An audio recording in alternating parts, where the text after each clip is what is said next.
नमस्कार दोस्तों, स्वागत है आप सभी का। आज की वीडियो में हम देखने वाले हैं the angel next door spoils me रॉटन season 2 के सबसे मजेदार, प्यारे, रोमांटिक और यादगार मोमेंट्स। पिछले एपिसोड में अमाने और महिरू ने समर फेस्टिवल में एक साथ कई खूबसूरत पल बिताए थे, लेकिन इस बार कहानी थोड़ी अलग होने वाली है। अमाने के सामने अचानक एक ऐसा इंसान आ जाता है जिसका संबंध महिरू के अतीत से है। इस अचानक हुई मुलाकात के बाद अमाने और महिरू को समझ नहीं आता कि इस स्थिति का सामना कैसे किया जाए। महिरू के लिए ये मामला काफी संवेदनशील है और अमाने उसके साथ खड़े रहने की पूरी कोशिश करता है। इस एपिसोड में आपको दोनों के बीच की प्यारी केमिस्ट्री के साथ साथ कुछ गंभीर और भावुक पल भी देखने को मिलेंगे। अमाने किस तरह महिरू का साथ देता है और ये अनचाही मुलाकात उनके रिश्ते को किस तरह प्रभावित करती है, ये देखना काफी दिलचस्प होगा। अगर आपको महिरू और अमाने के ऐसे ही प्यारे, फनी और रोमांटिक मोमेंट्स पसंद हैं तो वीडियो को लाइक करें, शेयर करें और चैनल को सब्सक्राइब करना बिल्कुल मत भूलिए। तो चलिए बिना किसी देरी के शुरू करते हैं the angel next door spoils me रॉटन season 2 के सबसे बेहतरीन मोमेंट्स।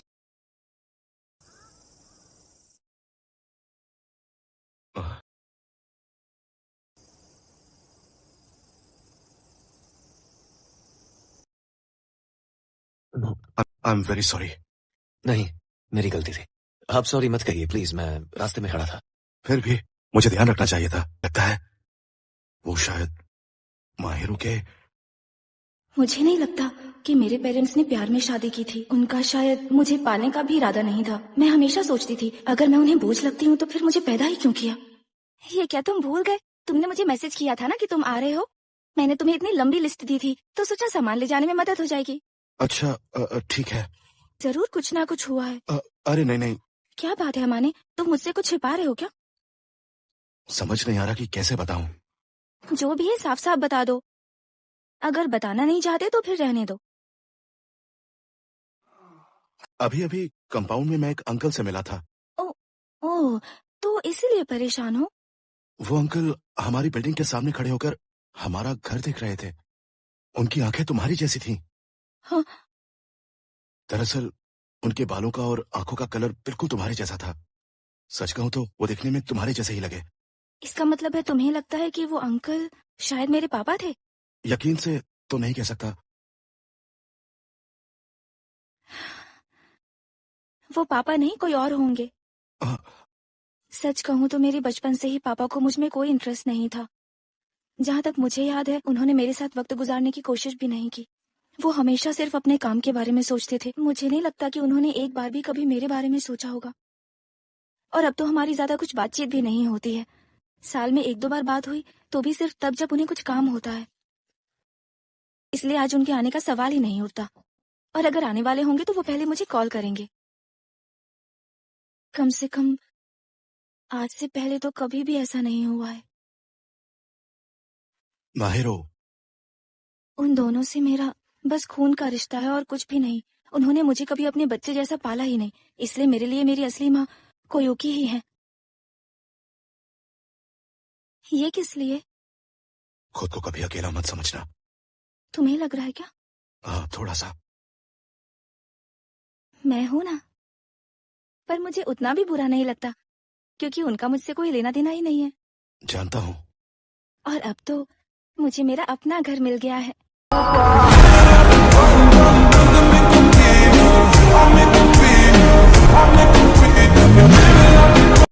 हाँ, वो तो है। फिक्र मत करो, मैं ठीक हूँ।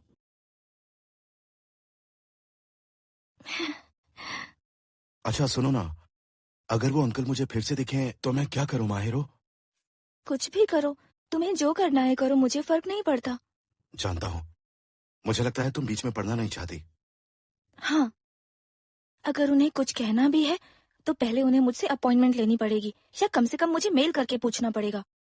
ऐसे चुपके से मुझ पर नजर रखने का क्या मतलब है? जब तक वो डायरेक्टली मुझसे कांटेक्ट नहीं करते मैं चुप ही रहूंगी। अच्छा ठीक है। माने क्या कर रहे हो?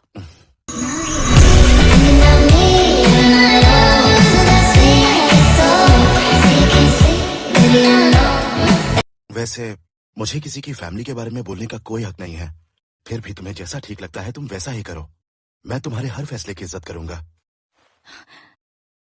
ओके। अगर वो तुम्हें ले जाने के लिए आएंगे तो मैं संभाल लूंगा। हाँ। पक्का कुछ तो गड़बड़ जरूर है। कैसी गड़बड़? एक बात समझ में नहीं आ रही। तू वैसे भी हम में से किसी को कभी अपनी परेशानी बताता कहाँ है माने? मुझे बता, तेरा भाई सारी परेशानी दूर कर देगा। तो भूल गया क्या? तो मुझसे छोटा है। अरे यार, उससे क्या फर्क पड़ता है? चल बताना। अगर किसी ने तुमसे कभी कोई रिश्ता नहीं रखा और एक दिन अचानक वो तुमसे मिलने चला आए तो उसके आने की क्या वजह हो सकती है? ये तेरे बारे में है क्या? नहीं, ऐसा कुछ नहीं है। चल ठीक है। आखिर इसकी क्या वजह होगी? अब जाकर मुझे समझ आया तू आज इतना परेशान क्यों है। उन दोनों के बीच क्या हुआ ये पता नहीं है तो कहना मुश्किल है। हाँ, एक वजह हो सकती है। हो सकता है उन्हें कोई ऐसी न्यूज मिली हो जो वो एक दूसरे को मिलकर शायद बताना चाहते हो। या दूसरी वजह, उसके साथ कुछ ऐसा हुआ होगा जिसकी वजह से उसका मन ही बदल गया है। या फिर कुछ और। मन बदल गया? या फिर ऐसा हो सकता है कि उसका रिश्ता उसके डैड की वजह से टूटा हो और शायद अब वो उससे मिलना चाहते हैं। इसके अलावा तो कुछ समझ नहीं आ रहा। पूरी कहानी जाने बिना कुछ भी कहना मुश्किल है यार। हाँ, तो सही कह रहा है। देख, अगर तुझे उससे प्यार है तो सिर्फ उसकी मदद कर। पता है, तेरा उतरा हुआ चेहरा देखकर ही मुझे समझ आ गया था। क्योंकि प्रॉब्लम तेरे साथ होती तो तू मुझे बता देता। अबे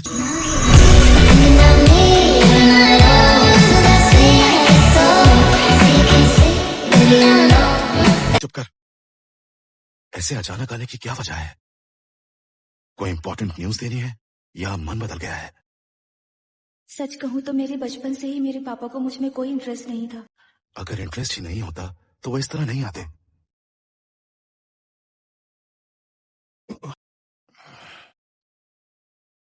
आज फिर से कुछ हुआ है क्या? जब से घर आए हो तुम्हारा मूड कुछ ठीक नहीं है। वो मैं तुमसे कैसे कहूँ? अगर तुम बताना नहीं चाहते तो ठीक है, कोई बात नहीं। अरे ऐसी बात नहीं है। मुझे लगा शायद तुम ये बात सुनना नहीं चाहती। अरे मैं क्यों नहीं सुनना चाहूंगी। अब मुझे समझ आया। आज फिर से तुमने उन अंकल को नीचे देखा है ना? दरअसल मुझे आज एक लेटर आया है। उस पर भेजने वाले का नाम लिखा है असाही शीना। वो लेटर खोलकर पढ़ लो। तुम कहो तो मैं दूसरे रूम में चली जाती हूँ। नहीं, मेरा मतलब था, मैं चाहता हूँ कि तुम मेरे साथ बैठो। अगर तुम नहीं बैठना चाहती तो मैं पढ़ लूंगा, पर तुम्हारे पापा का लेटर पढ़ना थोड़ा अजीब सा लग रहा है। अगर तुम्हारा मन किया तो बताना लेटर में क्या लिखा है। नहीं बताना चाहते तो रहने दो। लगता है शायद वो मुझसे मिलना चाहते हैं। तो वो तुमसे मिलना चाहते हैं, अपनी बेटी से नहीं? अच्छा, ये बात है। अरे मुझे कोई गुस्सा वुस्सा नहीं आ रहा है। मुझे बस ये लग रहा है कि तुमसे क्यों मिलना है उन्हें। समझ नहीं आता तुमसे मिलने की क्या वजह हो सकती है। मुझे तो कोई वजह नहीं दिख रही। हो सकता है वो जानना चाहते हो कि उनकी बेटी किससे डेट कर रही है। मुझे ऐसा नहीं लगता। इतने सालों में मेरी परवाह नहीं की, अब अचानक चिंता कब से होने लगी। ये नहीं पता कि उनके दिमाग में क्या चल रहा होगा, लेकिन वो जानबूझकर कभी किसी का बुरा नहीं चाहेंगे। तो तुम्हें डरने की कोई जरूरत नहीं है। अजीब बात है ना, जिन्हें मैं ठीक से जानती भी नहीं उनके बारे में ये सब कह रही हूँ। देखो, तुम्हें उनसे मिलना है या नहीं मिलना ये तुम्हारी मर्जी है। अच्छा ठीक है, माफ कीजिएगा, मुझे देर हो गई। हम मिल चुके हैं, पर मिलकर अच्छा लगा। आज पहली बार हम एक दूसरे के बारे में जानने के बाद मिल रहे हैं। जी हाँ, सही कहा आपने। माहिरों ने मुझे आपके बारे में एक दो चीजें बताई थी। ओह अच्छा, माफ करना, मैंने तुम्हें अचानक मिलने के लिए बुला लिया।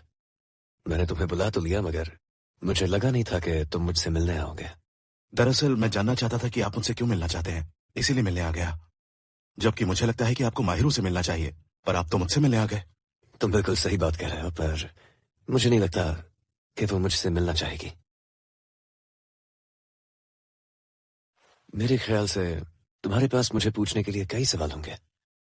उससे पहले क्यों ना कुछ ऑर्डर करें। गर्मी की छुट्टियों के आखिरी दिन पर तुम्हें मिलने के लिए बुलाया है, कुछ खिला तो दूं। अब कुछ काम की बात कर लें? हाँ बिल्कुल। मुझे पता चला है तुम मेरी बेटी को डेट कर रहे हो, तो मैंने सोचा तुमसे उसका हालचाल पूछ लेता हूँ। मुझे जानना है वो ठीक है या नहीं, बस इतनी सी ही बात है। ठीक है, वो बिल्कुल ठीक है। तुम टेंशन में लग रहे हो। टेंशन कैसे नहीं होगी मुझे। सही कहा, ऐसी हालात में टेंशन होगी ही। अब मैं आगे कैसे हैंडल करूं? मैंने माहिरों की माँ को देखा था। उनकी तरह अगर ये भी रुखे पेश आते तो शायद मैं भी सख्ती से पेश आता। इतने सालों बाद अचानक आपको माहिरों की इतनी फिक्र क्यों हो रही है? इसकी असली वजह क्या है? एक बात माननी पड़ेगी, तुम उसके बारे में काफी प्रोटेक्टिव हो। मैं उसे वापस ले जाने नहीं आया हूँ। मेरा उसकी जिंदगी में दखल देने का कोई इरादा नहीं है, इतना तो मैं समझता हूँ। मुझे उसकी मौजूदा जिंदगी में दखल देने का कोई हक नहीं। सच कहूँ तो मैंने ऐसा सोचा भी नहीं था। तो फिर उस तरह से माहिरों के घर के नीचे खड़े रहने का क्या मतलब है? बस ऐसे समझ लो कि मैं उसे देखने आया था। इस सवाल का जवाब देना थोड़ा मुश्किल है। जबकि आपने उसे खुद छोड़ दिया था। अपनी बातें कहने से तुम डरते नहीं, पर सही कह रहे हो। इतने सालों के बाद खुद को उसका बाप कहने का हक गवा चुका हूं मैं। अंदाजा भी है कि आपने अपनी बेटी के साथ में क्या किया है। हाँ जानता हूं, वही बात मुझे खाए जा रही है। जाहिर है वो हमसे दूर हो गई। माहिर को कांटेक्ट करने में इतना वक्त क्यों लगा? अगर मैं उन्हें बोझ लगती हूं तो मुझे पैदा क्यों किया? पता है ये बात किसने कही थी? माहिरों ने खुद मुझसे ऐसा कहा था। आपकी बेरुखी ने ही माहिरों को ऐसा सोचने पर मजबूर किया था। तुम सही कह रहे हो। अगर इतने सालों बाद उसे नजरअंदाज करने का पछतावा हो रहा है तो शुरुआत से ही उस पर ऐसा जुल्म नहीं करना चाहिए था। कम से कम माहिरों के दिल को इतनी गहरी चोट नहीं लगती। मैं इस बात पे कुछ नहीं कह सकता। क्या और कोई बात है जो तुम पूछना चाहते हो? नहीं। ठीक है, तो अब तुम्हारी इजाजत हो तो मैं तुमसे एक सवाल पूछ सकता हूं? हाँ पूछिए। मुझे जानना है कि मेरी बेटी खुश है या नहीं। ये सवाल आप अपने आप से पूछिए, आपको जवाब मिल जाएगा। पर मैं उसे सारी खुशियां देना चाहता हूं और मुझे यकीन है मैं ऐसा कर सकता हूं, बल्कि मैं ऐसा ही करूंगा। ये सुनकर दिल को राहत मिली। मुझे शायद ये कहना नहीं चाहिए, पर प्लीज मेरी बेटी का अच्छे से ख्याल रखना। मैं उसे हमेशा खुश रखूंगा।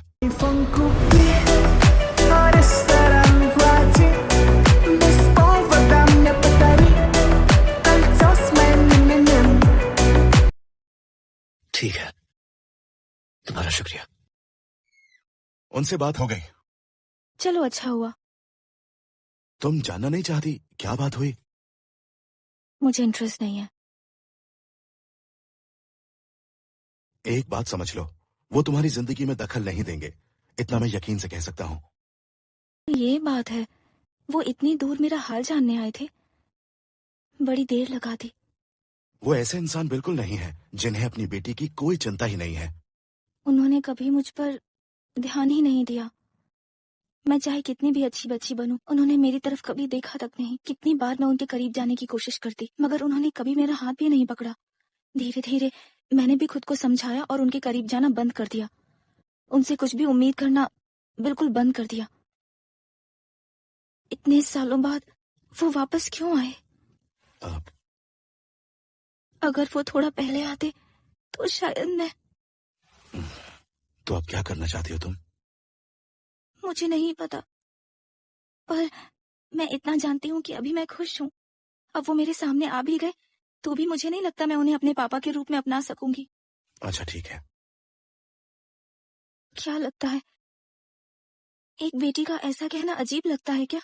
तुम्हारा जो भी फैसला होगा मैं तुम्हारे साथ हूं, फिर वो फैसला कुछ भी हो। ठीक है। मैं हमेशा तुम्हारे साथ हूं। अगर तुम्हारा मन करे तो मेरे कंधे पर अपना सर रख लो। क्या तुम सच में हमेशा मेरा साथ दोगे? बिल्कुल।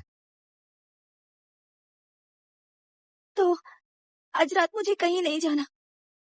प्लीज मुझे अकेला मत छोड़ना। अब बताओ, क्या तुम फिर भी मेरे साथ रहना चाहोगे? मैं तुम्हारे पास ही रहूंगा। अगर तुम यही चाहती हो तो मैं कहीं नहीं जाऊंगा और हमेशा तुम्हारे साथ ही रहूंगा। ट्रायल के लिए मेरे यहां रहकर देख लो। तुम जरा भी चिंता मत करना, अब तुम कभी अकेली नहीं रहोगी। बस मुझ पर भरोसा रखना।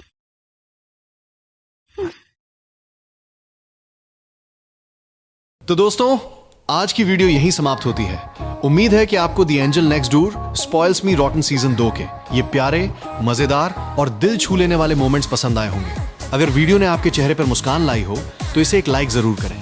आपका एक लाइक और एक कमेंट मुझे ऐसे ही और शानदार एनीमे वीडियो बनाने की प्रेरणा देता है। नीचे कमेंट करके जरूर बताइए कि आज का आपका सबसे पसंदीदा मोमेंट कौन सा था। मैं आपके सभी कमेंट्स पढ़ता हूं और आपकी राय मेरे लिए बहुत मायने रखती है। अगर आप एनीमे के ऐसे ही best moments, funny scenes, romantic clips और नई नई वीडियो सबसे पहले देखना चाहते हैं तो चैनल को सब्सक्राइब करें और बेल आइकन भी जरूर दबाएं ताकि आने वाली कोई भी वीडियो आपसे मिस ना हो।